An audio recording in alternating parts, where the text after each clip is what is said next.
Okay, so namaste and welcome to everyone. This is our book launch party for Unleashing the Courageous Feminine, and Elfie is one of the beautiful co-authors here of this book, and her chapter is Unstoppable Elfie, A Journey of Choice and Resilience. So I'm going to introduce you to this beautiful soul. Elfie is a spirited and adventurous human with a passion for bringing people together. She's been an independent and multilingual New York City tour guide, licensed tour guide for many years. She creates unforgettable experiences for visitors around the globe. She's known for her sassy demeanor, her warm smile, and her boundless energy. She thrives on connection, whether hosting lively house parties or guiding groups through the vibrant streets of New York. She finds joy in playing the piano and the accordion, and she dances as a way to express her love for movement and life. And in her chapter, she tells about two traumatic life experiences. In fact, I could say there's probably more in your chapter, Elfie. It's really a beautiful chapter. I'm going to take myself off screen here so we can get a gorgeous photo of you holding the book, and then we'll get into our interview. So if you want to just hold the book up, there you go. Whoa, yes, big old beaming, proud smile. So proud of you, Elfie. Good, good, good, good, good. Okay. Okay. So you are unstoppable. And I think I'm going to start with, as an unstoppable human being, what motivated you to write and share your story? And then we'll get into what's in your story. I think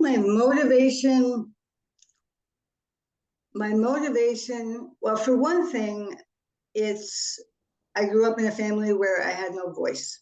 I was not allowed to speak. My opinions didn't matter, so I had no voice. And then as an adult, I went to the opposite extreme, and I emoted all over the place. Um, that was that was a part of my learning process. And then what happened, I found my voice. I mean, I found my voice inside of work, inside of the business that I created as a tour guide. I'm talking all the time. And I really, I thrive and I enjoyed that.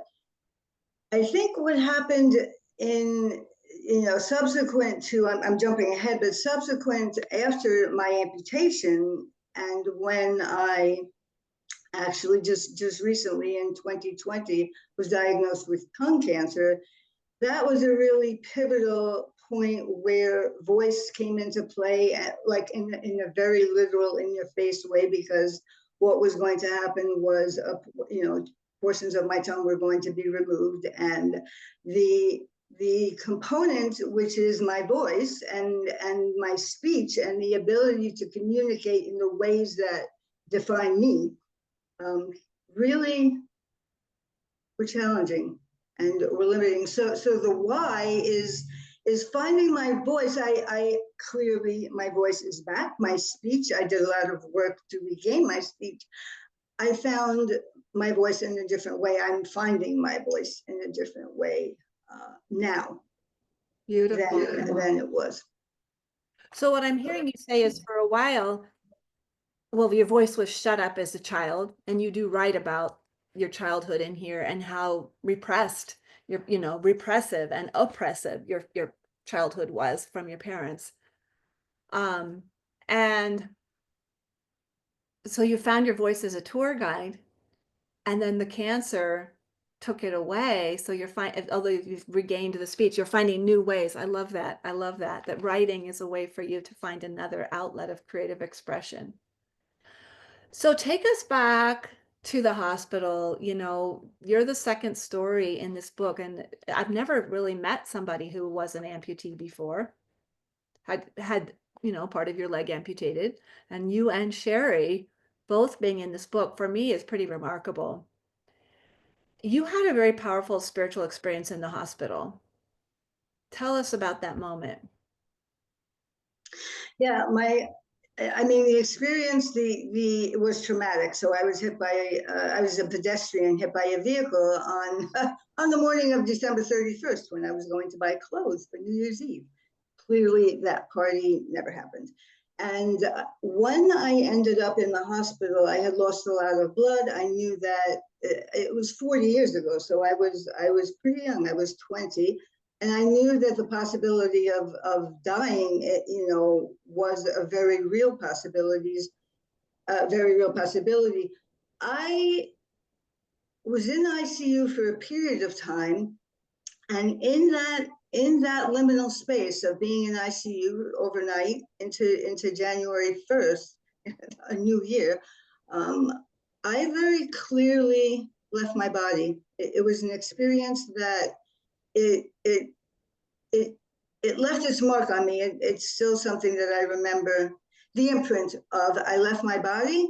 There were two rooms that I observed in that liminal space, and in the one room it was dark, it was quiet, it was dank, it was dusty, it was silent, there was nothing there. In the other room that I left and went into, in this space, there was, I went to the center of the room because there was partying, there was music, there was an aliveness, there was a light.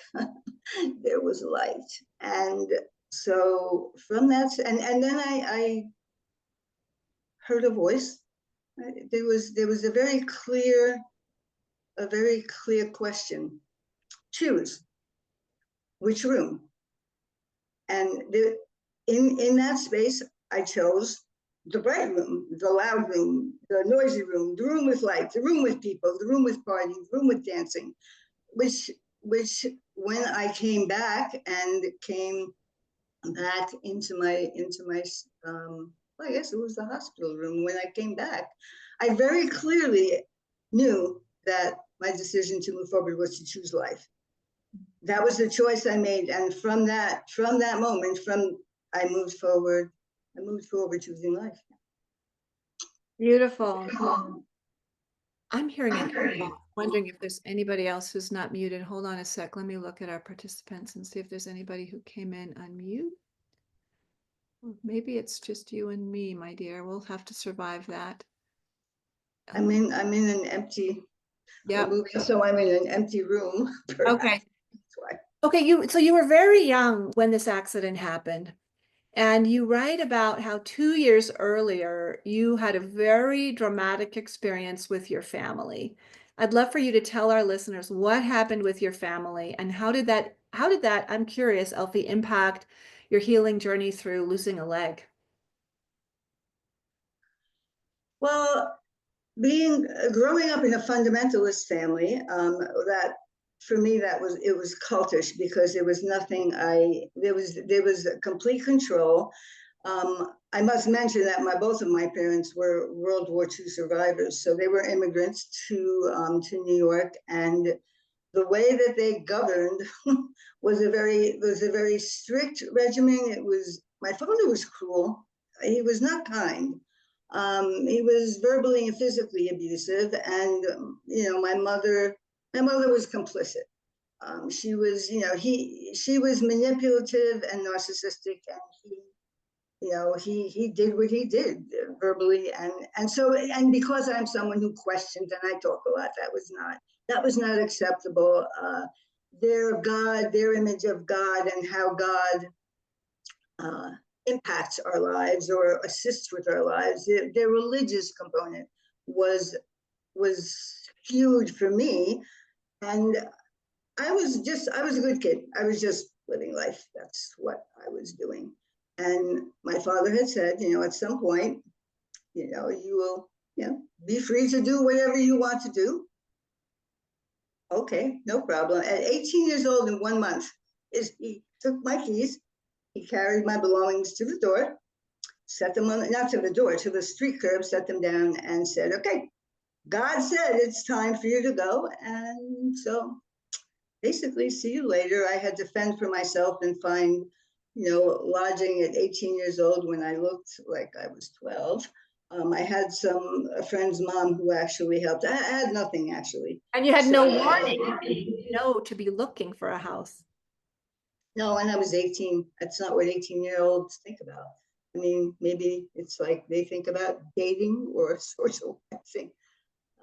So that was the start of something that really, I mean, that's where I think a big part of the survival mechanism that came into play. And then when my accident happened 2 years later, the survival component was, loomed large. And so probably inside of the family structure, the resilient component was fostered. Also, my fuck you attitude, which is kind of like, okay, I'm going to do it. I'm going to do it. I'm going to do it the way it needs to be done, which would be the best way that I can, my way. And also, but also the part about that didn't work is I had no soft place to put my head. I had a rock, it's like, that's my image. I had a rock to put my head from family trauma, which really was war trauma. I mean, that was how my parents survived in World War II Germany, was with, it was number one, it was survival. The other one is the control that they exhibited because they didn't know how to exist outside of that. So that's how they strove. And as a result, for me, not only with the amputation, but even, moving through it, that was a 7-year period of recuperation after the amputation, because one leg was amputated, my left leg was amputated, the right was crushed between two vehicles. So I had a longer recuperation period. And I think that the part about the war mentality is that my parents always had, you always had to keep moving, always do it. There was never time for rest. You always had to do the next thing. And that is a big part of, I never got to fully appreciate my accomplishments. I never, whatever it was that I did as a child, I'm going off topic. What was your question? but I didn't, there was no kindness. There was no kindness to support my healing. And so I had a very skewed place that I came from in my childhood. And to complete that thought, the love was very conditional. Well, you went on to find love, right? Even though it had your young childhood. Tell us how you found love for yourself, love outside of, yeah, I know you got married. How have you found sweetness in your life? Well, I mean, the internet helped. It helped me to find my love, my partner, and I think the juxtaposition of when I met my partner is that I was shown the unconditional love there that I never received, and probably didn't think I was worth it in a specific context of my life, in a period of time, even after the amputation, questioning, having the despondency, questioning why it happened, trying to find meaning, understanding, clarity. And so inside of that, I started doing a lot of, self-help work. There was a lot of, I started speaking to a therapist. I did a lot of work in 12-step groups. I went to different programs. I mean, I always had an interest in learning and, experiencing something that I didn't know and something that perhaps could assist. So that was part of, and the compassion for myself is something that kind of grew out of the experience with amputation. And it's a very clear marker for when, after my cancer surgeries, after radiation, after that whole experience. But with my partner in love, getting back to the love part, the love there is expansive. It's not conditional. The love with my partner. And that for me is really powerful. I mean, I receive kindness. I give kindness, but I also receive kindness. And my can't say that word, my little girl is cared for. Oh, And what the image for me is a soft pillow. It's instead of a hard rock, I have a soft pillow. And the other thing briefly is that in my family, there was never time to rest. That was the movement piece. There was never time to take a moment to breathe, to enjoy, to have fun. And that is something that I found, for myself, for myself before meeting my partner, but also in meeting my partner, there's a place for fun. There's a place to rest. There's a place to have adventure together. I love it that you get to rest. Tell us about the mouth cancer. What was some of the hardest parts of that, or maybe the hardest moment, and how did you get through it? Well, I got through it with love and my partner. That's period, end of story. If you'd like me to expand on that, I What was the will. hardest part? The hardest part was initially the not knowing what the goal was to remove the cancer, but not knowing what the end result was going to be on the other side of the two surgeries that I had. The hardest part was probably, there were many, and many of them continue today. The first I would probably say is the dysphagia, swallowing, the difficulty to swallow. Yes, the speech therapy and all of that, but the dysphagia, the swallowing, I had to sit up for many months to sleep because I couldn't swallow. And Just slow probably, that down and tell us. And the hard part about that, I know it can seem obvious, but I just really want you to slow it down so we can get in your shoes. The hard part of that is just the sleep exhaustion or not being able to sleep with your beloved, or talk us through what's really, really hard about that. what's really hard about not swallowing is that, for one thing, it makes it really difficult to ingest nutrition, liquid nutrition, or soft foods. Never mind solid foods. That would be a basic need that it really interrupts. I mean, even drinking water or taking medication that, I couldn't swallow pills. I had to find liquid liquid medication. Well, I had to request it because I don't know, it wasn't right. It wasn't suggested. The other part is the fatigue produced, not yes, from the cancer and also from the lack of sleep. That that is not available. Oh, that wasn't available because of that. And just sitting up to sleep is not normal. Yeah. Sitting up to sleep is not normal. It doesn't justify, it doesn't jive. When sleeping is about for me, laying down and just being able to exhale. And clearly or clearly for myself, it was a difficult time for my partner and myself because there was no connection that was possible. I mean, my mouth and my neck, I also had a neck dissection, lymph nodes removed. So the connection was through our eyes, into the soul, but not physical because I could not be touched. I was in a lot of pain. So no kissing, No, no no, physical, no touch. Yeah, just connecting through the eye. oh, but yeah, the touch is allowed and the touch is available and the touch is always there. It's Mm, just that we had to use the mind's eye to create it at times because the pain was too great. mm, mm, mm. I remember reading also you talked about losing your sense of taste and how hard that's been, like chocolate tastes like mud. Yes, that sucks. It really I sucks. know, and that really got my attention when I read that detail because I love chocolate.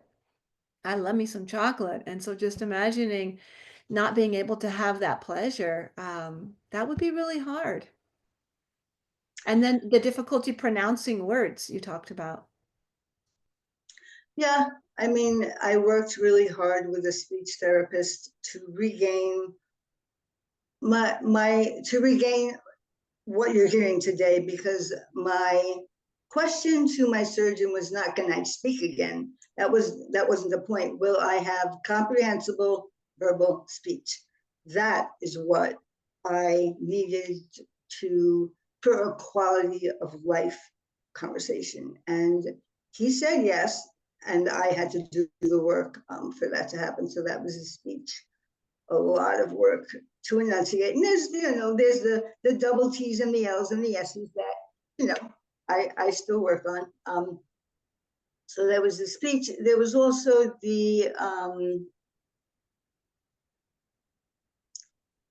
I wanted to also add to the other piece you asked me, which was the swallowing and also the dry mouth, which was the xerostomia. That was the other huge challenge, because I couldn't drink water because it was painful to swallow, but I needed to drink water for the dry mouth. And then the taste bud component, I couldn't ingest food and it was liquid, then it was soft solid, then it was, but then it was hard food. But that was many, many, many months later. And what I think, because of the perseverance, that was like, I refuse to have someone tell me what I can and cannot eat. And so Wow. I assaulted my tongue in as I could. And what I mean by assaulted is that as time went on, tasted and just put everything into my mouth, tried it, everything Wow. that I loved. This is amazing. So we're going to need to wrap up in a minute. And so my last question to you is, given what you're telling us, your chapter is unstoppable, Elfie. What tips do you have? You are unstoppable. What tips do you have for our listeners about being unstoppable themselves? Well, go and have adventures. That would be something that's an important part of how it's an important piece of who I am, and it's an important part of how I think I worked through it in different ways. Go and have adventures. I love that. Go and have adventures. Live life. I chose life. And there is a humdrum life, and then there is a life that is full of exactly what I saw in that liminal space, which is friends, laughter, adventure, dancing, all the things that I love, that you love, and possibility, possibility. I love that. So what you were shown in that vision in the hospital that you could choose is what has helped you be unstoppable. Beautiful. So I want Absolutely. everyone to know that I put into the chat Elfie's email contact. She has created for you an I Am Unstoppable guide. If you would like this guide, go ahead and email her. Her email is elfiek59@gmail.com. So her email is in there, the chat. And also I'm going to put for anybody here who's come to hear this and is interested in being an author, I'm going to give you my Breakthrough Flow Formula gift. You're welcome to get that, and also the application to Sacred Author Incubator if you want to be an author in our Unbreakable Spirit book that's coming out in July. Elfie, thank you so much. One more thing, the guide, the I Am Unstoppable guide, is from a New York City tour guide's perspective.